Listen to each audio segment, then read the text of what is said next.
La, me decía, esta es la segunda sesión del taller preparándonos para salir de la pandemia. Va enfocado netamente en cómo perder de peso. Una de las consecuencias más grandes que ha tenido en nuestra salud es el hecho de que se ha aumentado de peso. Ya se estima que el chileno más o menos ha subido como 10 kilos durante este año de pandemia, y si vamos para un segundo año, va a ser todavía mayor la ganancia de peso. Entonces la idea es como dar ciertos tips para cómo hacerlo, ya sea durante la pandemia como cuando salgamos de esta. Ahora, ¿por dónde empezamos? Es difícil, la verdad. Me escogí un tema bien complejo, pero voy a partir con este versículo que es: todo lo puedo en Cristo que me fortalece. ¿Por qué quiero partir con esto? Porque Dios nos da la fuerza para contarle a otros de Él, ¿ya? De predicar, de convertir, incluso Dios da la fuerza para poder sanar a las personas. Dios ha revivido gente a través de sus discípulos. Dios ha hecho que gente se enfrente a los mismos demonios y ha ganado. Pero cuando hablamos de perder de peso, es como algo imposible, es como demasiado. O sea, ya Dios puede hacer lo que sea, pero hacerme perder de peso no es como mucho. Yo creo que ahí ya como que empieza a fallar. Entonces la idea es precisamente eso, tratar de hacer esto posible, o que no se vea tan improbable de lograr. Quiero partir comentando que el cuerpo de nosotros es trino, ya estamos compuestos por tres partes. La primera parte, que es el cuerpo en sí, es todo lo que se refiere a nuestros sistemas internos, ya todo lo que tiene que ver con nuestros sentidos. Aquí yo coloqué los 5 sentidos, en realidad tenemos más o menos como 32 sentidos en el cuerpo, pero son los 5 más conocidos, y esta es la base de la presentación. Aparte de esto, tenemos una segunda parte que es el alma, o lo que uno conocería como la mente, que tiene que ver todo con la imaginación, con la forma de ser, con los juicios de valor, con el conocimiento, con la memoria, con las relaciones que se tiene con uno mismo o interpersonales, y con el raciocinio. Y la tercera parte, que ya vendría siendo el espíritu, que es este lado que tiene esta conexión un poco más directa con Dios. Cuando tenemos nuestro primer contacto con el Espíritu Santo, se produce un cambio en este sistema, y este sistema empieza a mejorar o empieza a crecer desde el Espíritu. Y una vez que el Espíritu empieza a crecer, eso hace que también el alma o la mente empiece a cambiar, y también permite que el cuerpo empiece a cambiar. Entonces nos sentimos distintos, pensamos distinto, tenemos una conciencia distinta, y también tratamos de ser mucho más cuidadosos con nosotros mismos, pero muchas veces como que pareciera que se pierde el impulso en algún momento, o como que esta fuerza no llega tan arriba, y solamente termina cambiando el espíritu o termina cambiando el alma, pero no el cuerpo. Ahora, si sacamos el Espíritu Santo de la ecuación, podemos tener el camino inverso. El cuerpo enfermo puede empezar a perjudicar el alma, y el alma enferma puede empezar a perjudicar el espíritu. Un ejemplo de esto, por ejemplo, es la gente que tiene accidentes cerebrovasculares, infartos, que termina en diálisis, por ejemplo, que son personas que su cuerpo empezó a fallar, empezó a tener consecuencias de eso, empezó a no poder movilizarse como lo hacía antes, empezó a no obtener, digamos, no poder hacer sus actividades, tener dificultad para comer, no poder salir a caminar, por ejemplo, no poder lavarse solo, o tener que estar conectado a una máquina una cierta cantidad de horas, y eso claramente, uno haciendo la comparación con el pasado, hace que la mente empiece a fallar. Chuta, yo antes tenía estas cosas, ya no las tengo, ahora estoy más limitado, no me gusta sentirme una carga, y ahí empiezo con los trastornos depresivos, con los trastornos del ánimo, y eso al final termina con la gran pregunta: Señor, ¿por qué me haces pasar todo esto a mí? ¿Por qué yo soy esto? Si es que Dios fuera tan bueno como dice ser, no me haría pasar por todo esto. Entonces es el camino inverso. ¿Ya? Al principio teníamos el camino de que Dios llega hacia nosotros y empieza a hacer los cambios en cada uno de estos niveles, pero también podemos tenerlo al revés, sino que nuestros propios decisiones, que fue lo que se comentó en la sesión pasada, puede traer consecuencias a nivel de nuestro cuerpo, y eso va a traer consecuencias a nivel de nuestra mente, y eso va a traer consecuencias a nivel de nuestro espíritu. Ahora, ¿por qué cuidar el cuerpo? ¿Por qué decidí hacer esta presentación? Porque, como dice bien la Biblia, el cuerpo es el templo del Espíritu Santo. En 1 Corintios habla de, ¿acaso no saben que su cuerpo es el templo del Espíritu Santo, quien está en ustedes y al que han recibido por parte de Dios? ¿Ya? Ustedes no son sus propios dueños, fueron comprados por precio, por tanto honren su cuerpo. Aquí en el fondo hablan de cuidarse a uno mismo. Al principio, cuando partí con el tema del cristianismo, me costaba mucho entender el tema del templo del cuerpo, porque Dios tiene su templo, que son las iglesias, pero en el fondo, claro, el Espíritu Santo al momento de llegar a cada uno, tener contacto con cada uno, tiene un lugar donde alojarse y un lugar donde poder manifestarse. Entonces seríamos como los conserjes de ese lugar, pero pareciera que el conserje de repente como que no cuida mucho, no limpia, no acomoda la silla. Entonces, claro, podemos tener el mejor lugar del mundo, muy espiritual, pero por fuera está como muy descuidado, eso no llama gente y quizás a veces somos muy visuales al respecto. Entonces, claro, ¿por qué me está hablando esta persona si es que, no sé, no está en tan buena condición, no está tan bien vestida, o quizás cómo se desenvuelve? En ese sentido, como que somos un poco prejuiciosos. Yo creo que Dios se refería a esto, no solamente el hecho de cuidarse uno mismo y tratar de ser lo más sano posible para cumplir su voluntad, sino que también cómo llegamos nosotros al resto. Hay un libro que me recomendaron leer, que es El Plan de Daniel, que un doctor que habla a través de conocimientos científicos y espirituales sobre cuáles son las etapas que deberíamos seguir, más o menos para tener un cambio de vida y tener una calidad de vida mucho más saludable. Y él se enfoca en estos aspectos, ¿ya? En lo que es la fe, la alimentación, el ejercicio, el enfoque y las amistades. Y ese es el orden que él le da en el libro. Ahora, no quiero pasarlo a llevar ni nada, pero quiero proponerles otro enfoque de esto mismo, que es el siguiente. Lo primero y lo más importante es la fe, y en eso concuerdo, ¿ya? Si uno no cree que puede hacer el cambio, si uno no tiene la convicción de que uno puede hacer el cambio, y si uno no cree que en realidad hay alguien al lado tuyo permitiéndote hacer el cambio, la verdad es que por más que intentes hacer algo, no lo va a lograr. Lo segundo viene el enfoque y la amistad, ¿ya? El enfoque es la sesión número 1 que hablamos, es sobre tomar decisiones sanas, sobre decisiones correctas y mantenerlas en el tiempo, ¿ya? Y para tener un enfoque correcto, uno tiene que tener una mente que esté correcta. Y asociado a esto vienen las amistades o vienen las relaciones con otras personas, las cuales pueden ayudarnos a poder cumplir este objetivo o pueden en el fondo también ser una piedra de tropiezo para que no continuemos. Y abajo de esto es lo que es la alimentación y el ejercicio, que es lo que vamos a hablar principalmente en esta sesión. Quiero hacer la comparación ahora entre lo que expliqué primero, que somos trino, ¿ya? Que somos 3 partes, junto con el esquema del plan de Daniel modificado. ¿Ya? ¿Por qué? Porque cuando llega el Espíritu Santo a nosotros y empieza a cambiar el Espíritu te permite tener fe. Y ese es el primer paso. Ahora, el Espíritu empieza a hacer que mejore el alma o mejore la mente y que sea, digamos, tome mejores decisiones o tenga una perspectiva distinta o tenga una conciencia distinta. Y eso permite que tengamos un enfoque distinto y más saludable, pero también permite que tengamos relaciones mucho mejores.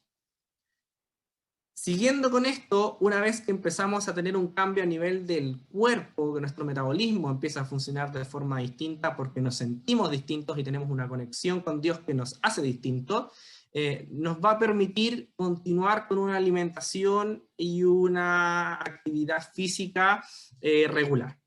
Ahora, esto tiene doble sentido, ¿ya? O sea, el espíritu, llegando a mí y aumentando mi espíritu, hago que yo tengo más fe, pero el tener más fe me permite que mi espíritu crezca. Si es que mi mente está saludable y yo puedo tomar buenas decisiones y tener buenas amistades, eso permite que siga teniendo una mente saludable. ¿Ya? Si es que yo como bien y hago ejercicio lo suficiente, voy a tener un cuerpo saludable y eso me va a permitir también mantener todo este sistema que les estaba hablando. Entonces, aquí quiero extrapolar dos temas un poco distintos, ¿ya? Pero que al final van enfocados a lo mismo, ¿ya? Aquí somos tres partes, los cuales cada uno tiene sus características distintas, y si bien muchas veces nos preocupamos por lo que es el espíritu o la mente, el cuerpo no tiene que quedar de lado. El cuerpo es una parte más de este proceso y por lo tanto hay que cuidarlo y enfocarse igual como nos enfocaríamos en otras partes. Ahora, ¿por qué nos cuesta tanto hacer un cambio en la alimentación y la actividad física? Toqué muchos de estos temas en la sesión pasada, pero quiero tocar uno más que no se habló. Es que cuando somos niños nosotros tenemos un cerebro que es curioso. Tenemos un cerebro que aprende, que experimenta, que crece. Este típico niño de no toques la cocina porque te vas a quemar, no la toques porque te vas a quemar, no la toques porque te vas a quemar, y al final va el niño y toca la cocina y se quema. ¿Ya? O sea, ese niño no tiene miedo, ¿ya? No hay algo que lo frene, porque es un cerebro que necesita aprender del mundo para poder sobrevivir a este mismo. Entonces, uno por más que le diga muchas cosas a este cerebro infantil, él tiene que ir y probarlo para darse cuenta que eso efectivamente es así. Una vez que empezamos a crecer, empezamos a desarrollarnos y a volvernos más adultos, nuestro cerebro se vuelve un poco más tranquilo, ¿ya? Pero es un tranquilo entre comillas. Ahora, cuando ocurre un cambio en este cerebro tranquilo, pasa a ser un cerebro de alerta, ¿ya? Que está diciendo, ¿qué está pasando aquí? ¿Por qué? Porque el cerebro tranquilo sabe que con lo que ha aprendido es capaz de sobrevivir.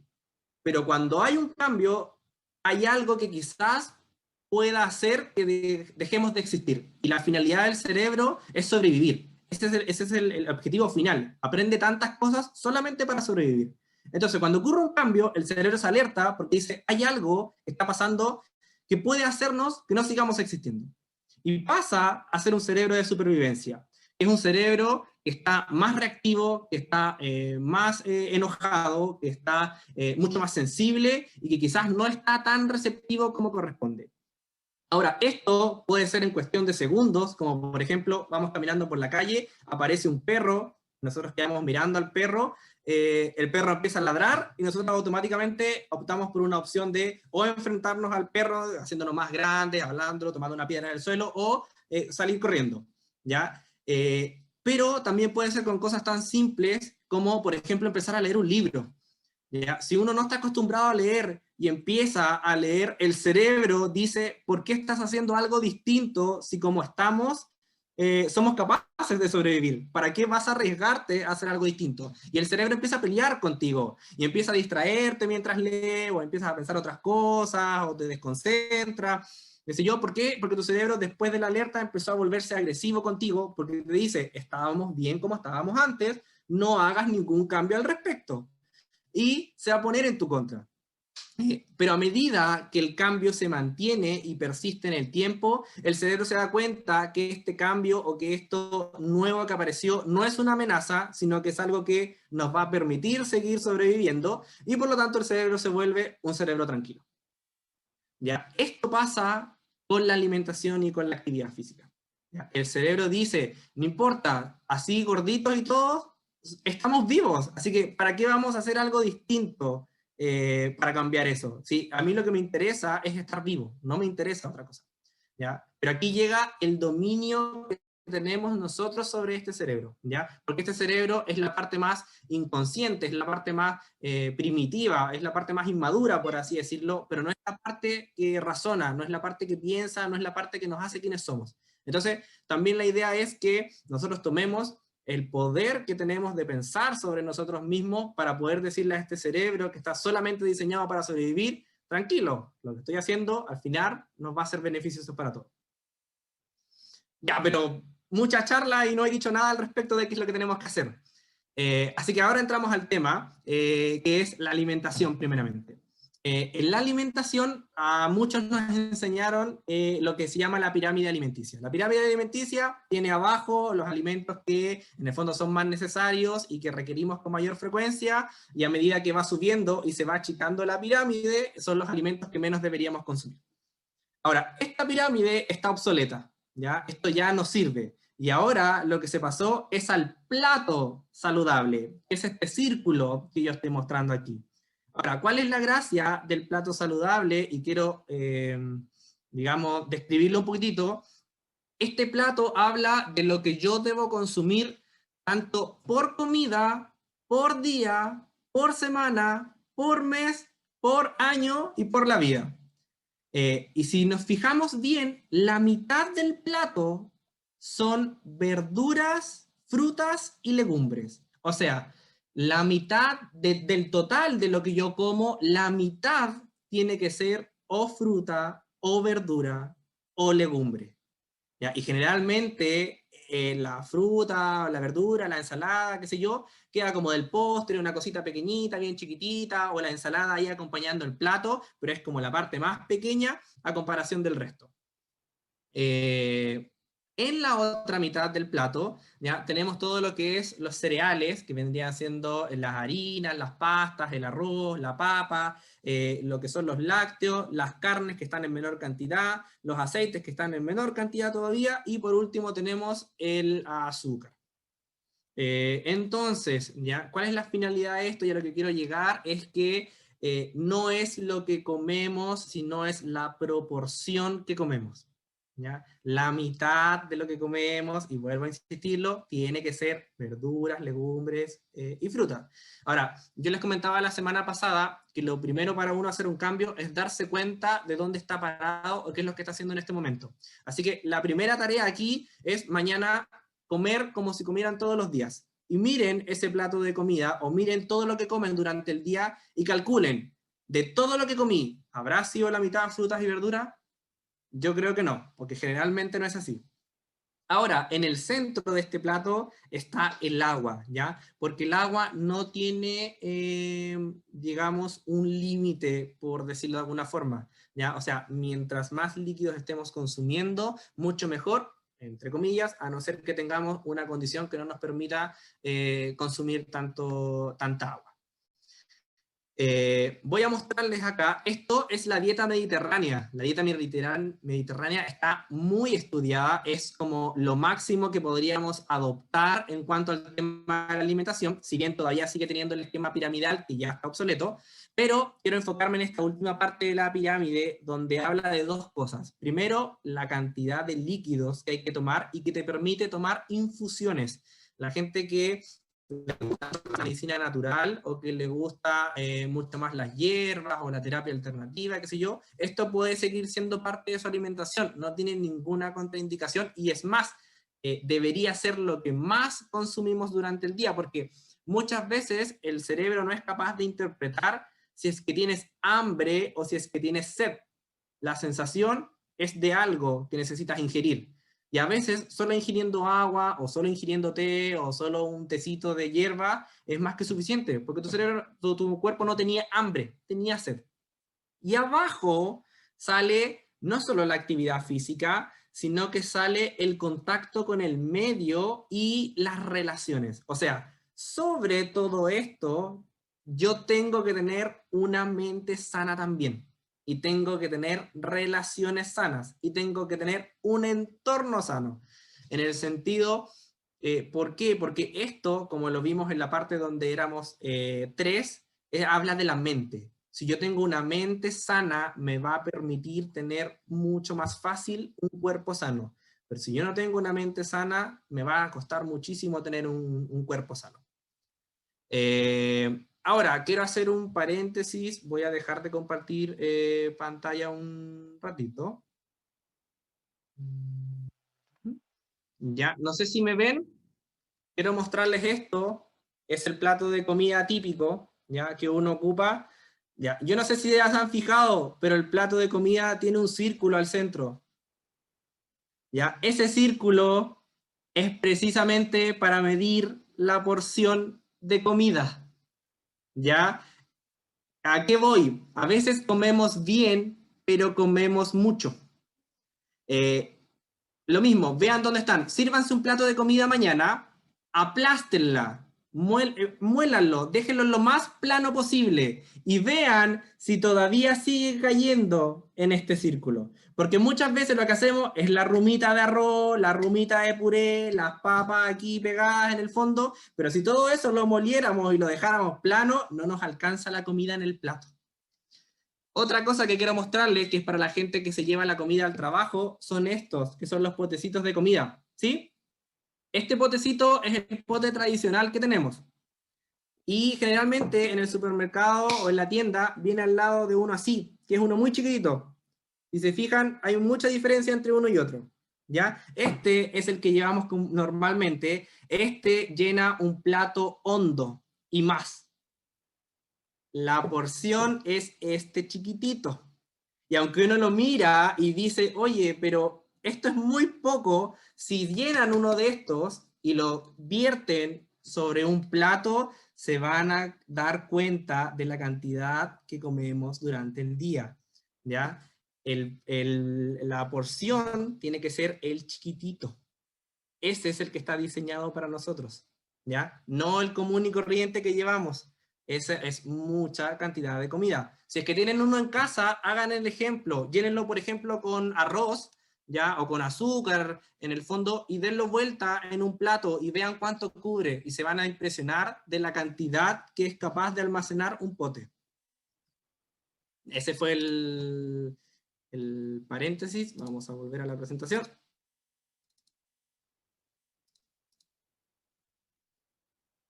Ya, entonces, ¿cuáles son los consejos aquí para lo que es el segmento de la alimentación? Primero, definan un horario para comer y un horario para no comer. ¿Ya? O sea, por ejemplo, si yo me levanto a las 7 porque tengo que ir a mi trabajo, yo voy a partir a comer a las 7 y definan un horario de término. Yo después de las 8 o después de las 9 no voy a seguir comiendo. Y lo importante es eso, definirlo. Tiene que quedar claro para uno mismo, porque el compromiso uno lo hace con uno mismo. Y en ese periodo de tiempo es donde tiene que ir el desayuno, el almuerzo, la once y la cena. Entonces, defínanlo a lo cual ustedes puedan.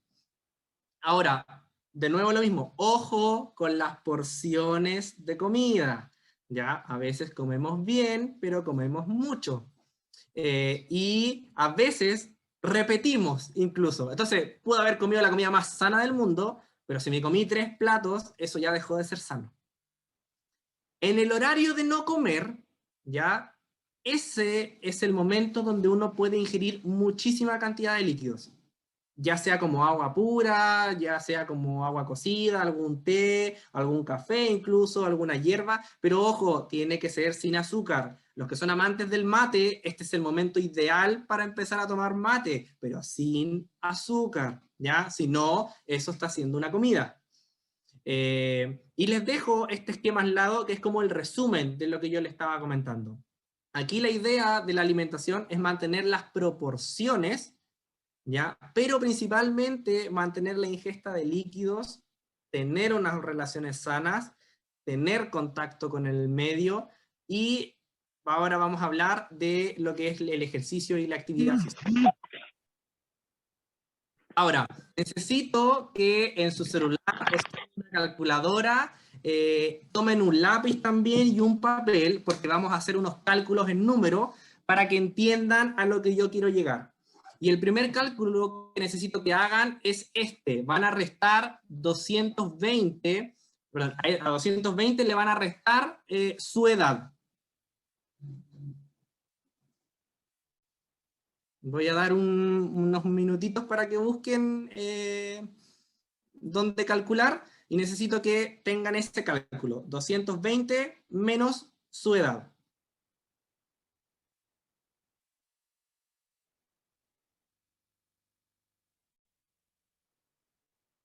No sé si lo tendrán todos ya.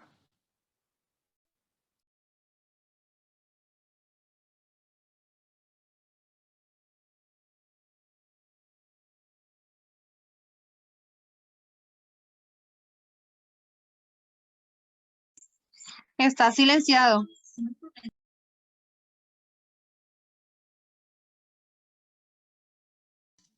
Perdón, ¿ahí sí? Ya, entonces, ese número que yo les hice calcular es lo que se llama frecuencia cardíaca máxima. Mi corazón no debería latir más que eso, ¿ya? Ahora, a ese número, al número que llamamos frecuencia cardíaca máxima, que dio como el resultado desde 220 menos mi edad, yo ese número voy a tener que multiplicarlo.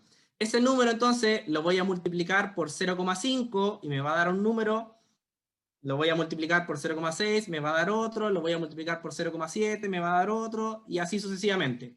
¿Ya? El spoiler es que multiplicado por 1 va a dar exactamente el mismo número. ¿Ya? No sé si lo pueden calcular.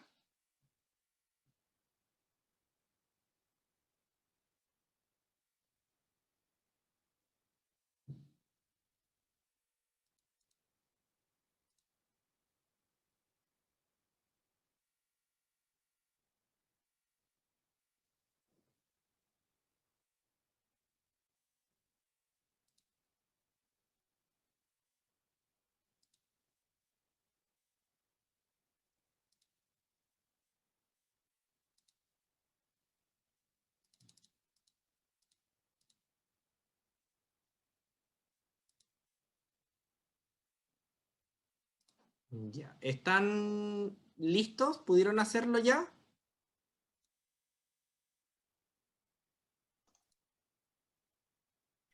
Un poco más de tiempo, por favor. Ya, yo espero, no se preocupe. La idea es que esto quede como bien claro, así que yo en esto me voy a tomar harto tiempo. Me avisan cuando estén listos con los cálculos.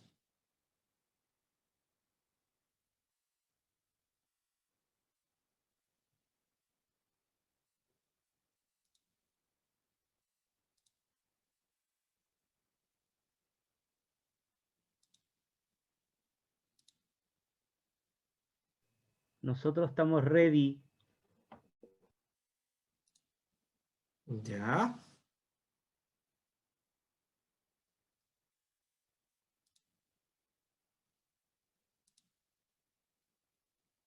¿Los demás pudieron hacerlo?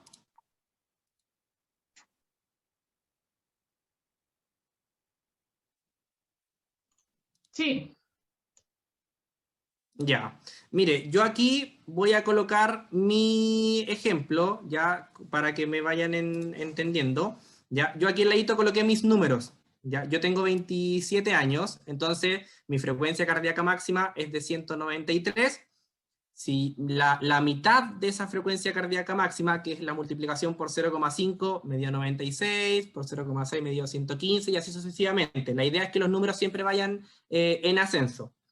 ¿Ya? Ahora, ¿por qué los hice calcular esto? ¿Ya? Es porque el rango entre el 50% de mi frecuencia cardíaca máxima y el 60% de esta frecuencia, yo le voy a llamar precalentamiento. ¿Ya? O sea, mi cuerpo empieza a sentir que está haciendo ejercicio recién entre medio de esos números, de esos dos números que le dio, del 50% y del 60%, ahí recién el cuerpo empieza a sentir que está haciendo algo. ¿Por qué les comento esto? Porque generalmente, y sobre todo me pasa mucho cuando yo hago atenciones, la gente dice, es que yo camino, o yo me muevo todo el día, o yo trabajo todo el día, eso debería ser ejercicio. El tema es que cuando uno hace sus actividades en la casa o en el trabajo, no alcanza estas frecuencias cardíacas. Y por lo tanto, para el cuerpo es lo mínimo para sobrevivir. No es ejercicio, ¿ya? No alcanza a hacer eso. La idea es hacer algo que supere ese número que le dio en el 0,5. Ahora, entre el 60 y 70 es el rango que a mí me interesa porque es el rango donde yo empiezo a quemar grasa, ¿ya? Y es al que me voy a enfocar un poco en este segmento. Entre el 70 y el 80% yo empiezo a hacer ejercicio aeróbico. Vamos a explicar un poco más adelante qué es lo que es. Entre el 80 y el 90 es el ejercicio anaeróbico, y entre el 90 y el 100 es el ejercicio extremo. ¿Ya? Entonces, mi frecuencia cardíaca que yo alcanzo haciendo ejercicio me va a definir cuánto es lo que yo estoy gastando y en qué beneficio me va a traer a mi salud. Ahora, esto yo se lo dejé ahora abajito con mis números. En el fondo, en mi caso, yo tengo que superar los 96 latidos para que mi cuerpo recién sienta que estoy haciendo actividad física. Y si yo quiero quemar grasa, mis latidos tienen que estar entre 115 y 135, ¿ya? Si es que mis latidos no alcanzan ese rango, yo no estoy quemando tanta grasa como debería, entonces no estoy perdiendo peso, ¿ya? ¿Qué es lo que pasa? Muchas veces la gente empieza a hacer actividad física y queda rojo, transpirando, sin poder respirar. Generalmente cuando uno llega a ese rango, las frecuencias cardíacas están alrededor del 80 o 90%. Entonces yo estoy haciendo ejercicio, en este caso anaeróbico, pero no estoy perdiendo peso, me estoy cansando, pero no estoy perdiendo peso. Ahora, ¿cuál es la gracia de esto? Porque aquí algunos dicen, chuta, es que yo tengo más edad. Si tiene más edad, la frecuencia cardíaca que necesitas es menos. ¿Ya? O sea, mientras más joven, tienes que hacer más cosas para poder bajar de peso. En cambio, si más edad tienes, solo haciendo un pequeño movimiento, el cuerpo va a alcanzar esa frecuencia cardíaca que se necesita. ¿Ya? Si usted tiene alguna enfermedad, por ejemplo, ¿ya? O le dio algún infarto, o tiene asma, o qué sé yo, como le va a costar más hacer actividad física, su corazón se va a acelerar más rápido. Entonces va a entrar antes a los rangos en que debería estar. Yo creo que aquí Dios fue fantástico con esto, porque si eres más adulto o estás más enfermo, te va a costar menos poder bajar de peso si es que lo haces de forma adecuada. Versus si eres más joven o eres más saludable, que vas a tener que hacer más para poder llegar a lo mismo. Ahora, vamos a hablar de cada uno. El precalentamiento, entonces, es la frecuencia, es el 50 o 60% de la frecuencia cardíaca máxima. ¿Qué es lo que el beneficio que me trae? Es que me prepara para yo poder hacer ejercicio, o si es que ya hice ejercicio, acelera la recuperación al respecto. ¿Ya? Y lo que se estima que se debería hacer es entre 15 a 40 minutos de precalentamiento. Ahora, algunos pueden ser más o menos, pero en el fondo, para que uno empiece a perder peso o para que empiece a hacer actividad física, no solamente basta con que yo llegue a esa frecuencia cardíaca, sino es el tiempo en el que yo me mantengo en esa frecuencia cardíaca. Si es que yo quiero quemar grasa, tengo que ser entre 60 y 70%, lo que hace esto es incrementar el metabolismo y es el lugar donde yo quemo, o bajo, perdón, donde yo bajo de peso por excelencia. Ninguno de los otros lugares me va a hacer quemar tanta grasa como este lugar, ¿ya? Pero tengo que mantener ese ejercicio más o menos por media hora o por 80 minutos, ¿ya? O sea, no solamente tengo que llegar a esa frecuencia cardíaca, tengo que mantenerla media hora por lo menos. El ejercicio aeróbico, entre el 70 y 80%, lo que hace esto es mejorar la circulación, o sea, trae un beneficio a nivel cardiovascular. Si es que yo tengo diabetes, si es que yo tengo hipertensión, si es que yo tengo el colesterol alto, si es que me ha dado algún infarto, qué sé yo, el ejercicio ideal que yo debería hacer en este rango. ¿Para qué? Para que mi sistema funcione mucho mejor. El ejercicio anaeróbico lo que hace es mejorar la resistencia. Si es que yo quiero ser más rápido, o quiero ser más fuerte, o quiero saltar más alto, o quiero nadar más rápido, tengo que hacer de este ejercicio. O sea, lo que me va a permitir ser más ¿ya? De lo que estoy ahora es particularmente este ejercicio. Pero ojo, los tiempos en los cuales uno se tiene que mantener son muy acotados, de 2 a 10 minutos. En general, los ejercicios que son de intervalos, por ejemplo, ya hacer 10 sentadillas, después 10 lagartijas, después saltar la cuerda, no sé cuánto, son ejercicios de intervalo. Lo que hace ese ejercicio es turnarse, pasar por momentos de ejercicio anaeróbico y pasar por momentos de ejercicio aeróbico o de grasa quemada. Y así está. Entonces, de repente más alto, de repente bajo, de repente más alto, de repente más bajo, porque estoy jugando con las dos. Y es lo que generalmente se hace, por ejemplo, en la educación física en el colegio. Y el ejercicio extremo mejora todo, pero está exclusivamente reservado para entrenamiento profesional. Si usted quiere competir en las Olimpiadas, llegue a esa frecuencia cardíaca. Pero si no le interesa, no se sobreesfuerce, porque si uno llega a ese rango no preparado, ocurren las lesiones. Ocurre el dolor de rodilla, ocurre el dolor de espalda, ocurre que le está faltando el aire, que el corazón se le va a salir del cuerpo. ¿Por qué? Porque estamos haciendo más de lo que debería.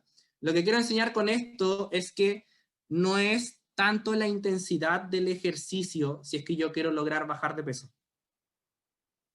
Ahora, vamos a tratar de simplificar un poco esto. Si es que yo quiero mejorar mi rendimiento, que es lo que decía, correr más rápido, saltar más alto, nadar más rápido, resistir más, aguantar más tiempo, yo me voy a enfocar en los últimos 2 peldaños, que es el ejercicio anaeróbico y el ejercicio extremo.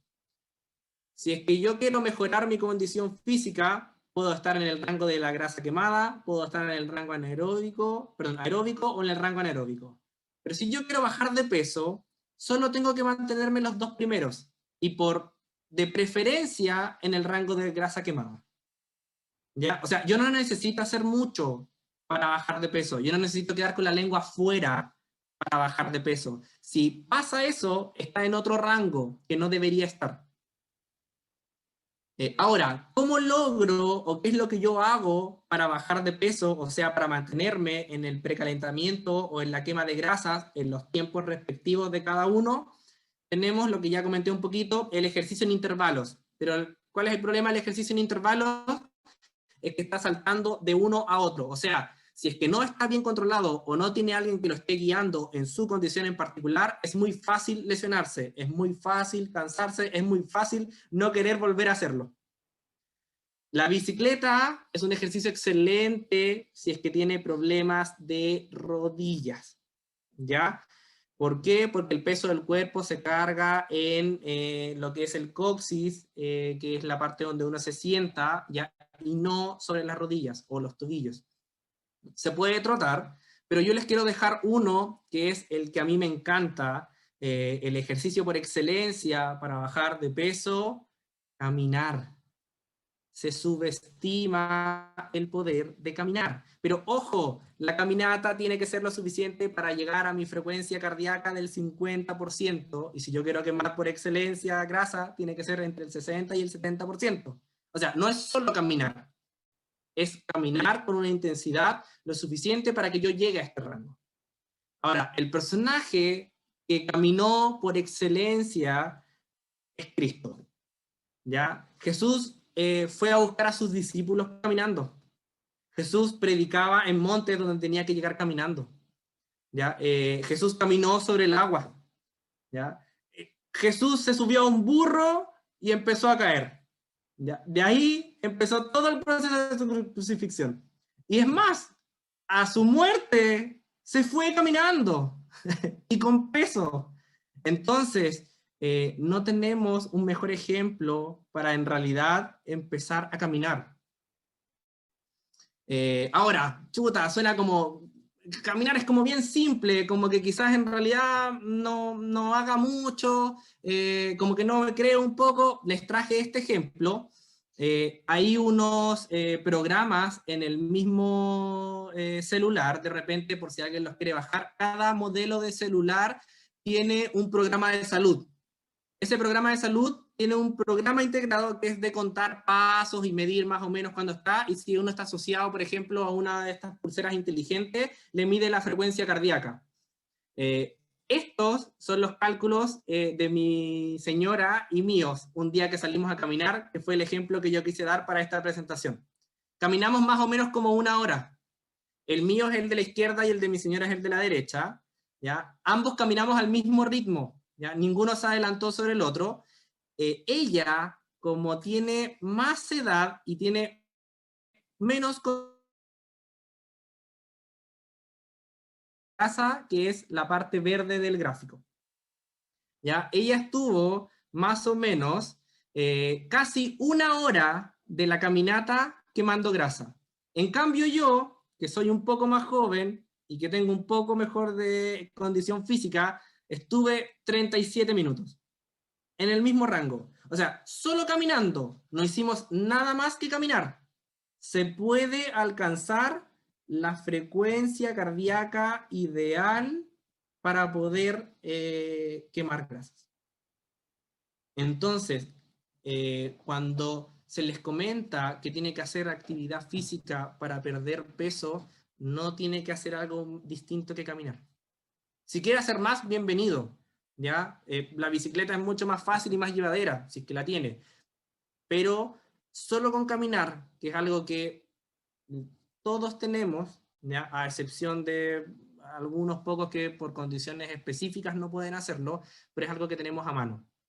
Ahora, estamos en cuarentena, no se puede, ¿qué es lo que voy a hacer? ¿Qué sé yo? Hay muchas alternativas, pero no siempre vamos a estar en cuarentena, no siempre vamos a estar en pandemia, y eso es la finalidad de este curso, ¿ya? O sea, ¿qué es lo que yo voy a hacer cuando salgamos de esto? Si es que pasamos a fase 2, ¿qué puedo hacer yo ahora que puedo salir un poco más?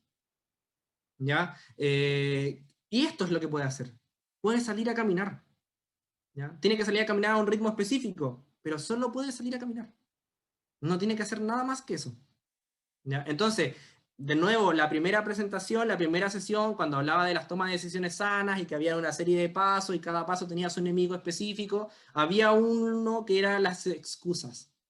Y yo creo que ese es nuestro principal enemigo de muchos. El mío es lejos. ¿Por qué? Porque pensamos que hay que hacer mucho más de lo que esperamos. No tiene que hacer grandes cosas. Tiene que hacer cosas pequeñas, en una intensidad adecuada, en un tiempo establecido. ¿Ya? Nada más que eso. Y eso lo puede hacer cualquiera. ¿Cuál es la reflexión que les dejo? Ya, lo primero, no te dejes impresionar por tu sabiduría. Están estas dietas de internet, están estos programas mágicos, estas hierbas, que este jugo, que esta infusión, o el uno mismo, no, si estoy bien, no, si estoy sano, no, si no me va a pasar nada. Si es que uno empieza a creer en eso, es porque ya está teniendo un problema. ¿Ya? ¿Cuál es lo que dice aquí digamos, en Proverbios? ¿Ya? Dice que te alejes del mar y te acerques a Dios y Él te dará salud, ¿ya? La salud se puede obtener así de simple, caminando, ¿ya? Manteniendo una proporción adecuada de alimento y respetando la porción del plato de comida, ¿ya? Y lo otro es que no sean perezosos, ¿ya? Tienen que trabajar, hay que moverse, hay que hacer algo al respecto. Si tienes un cuerpo sano, vas a mantener una mente sana y un espíritu sano. Pero como les comenté también al principio, si yo tengo un cuerpo enfermo, voy a empezar a cuestionarme por qué está enfermo, eso va a enfermar mi mente y eso al final va a terminar enfermando mi relación que tengo con Dios. ¿Ya? Entonces, para finalizar esta etapa, no hay que hacer grandes cosas, ¿ya? No les pido que se sobreesfuercen para lograr el objetivo que quieren. Lo único que tienen que hacer es ser constantes, ¿ya? En un espacio prudente y constante. Ahora, esta baja de peso en el rango adecuado, en el tiempo adecuado, tiene que ser progresiva, ¿ya? No esperen que a la semana van a estar hiper mega delgados, o quizás al mes, qué sé yo. No, tiene que ser de a poco, ¿ya?